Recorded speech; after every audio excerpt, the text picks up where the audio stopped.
When you run out of yarn and you want to add in the same color, you can weave in the tail of the new working yarn and not have to weave it in later by crocheting with it into your work as you go along. I'm going to show that to you now. And I'm going to use this brown yarn so you can see what's happening with the yarn. If the new yarn were pink, like the one I'm using, you wouldn't notice it at all.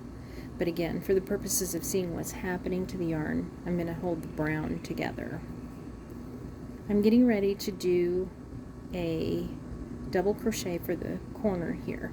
This works with any stitch. You want to begin by holding the two yarns together, your working yarn and the new one that you need, and begin your stitch.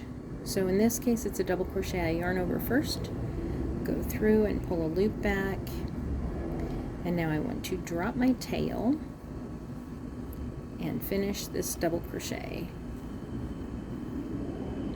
Now I'm going to start another double crochet, yarn over, go through this stitch, pull a loop back, pick up the tail again, yarn over, and pull through the first two loops of your double crochet, drop the tail again, and finish the stitch.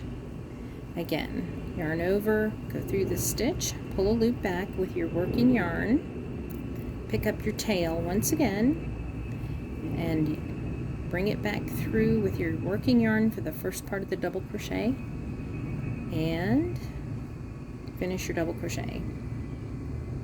And you can pull it a little bit to make sure that it's laying flat in there. You don't want it to have it loose and have loops. Now I need to do a couple of chains for the corner, so I flip it over that working yarn and chain one, and then I'm going to flip it back and chain one, and now I'm ready to do another double crochet. And in this case, since I'm at the top of a chain, I'm going to do the same thing that I did in the beginning. I'm going to hold the tail and the working yarn together, yarn over, go through the stitch, but I'm going to leave the tail down here now and just yarn over and pull the working yarn through and pull it again so that it's flat there. Now I'm going to finish my double crochet, and see now my tail is getting very short. Yarn over, go through the stitch, pull a loop back, pick up my tail once again, yarn over and pull it through the first part of that double crochet, and now it's getting really short, and then now I'm going to finish this double crochet. And what's going to happen is I have one more double crochet here to finish this corner, so this is going to be completely covered. I'm going to just tuck it down under there that little bit. I can always trim that off with some scissors too, because I've woven in enough that it's not going to come undone. Now I've finished my corner. I'm going to chain one, join my round,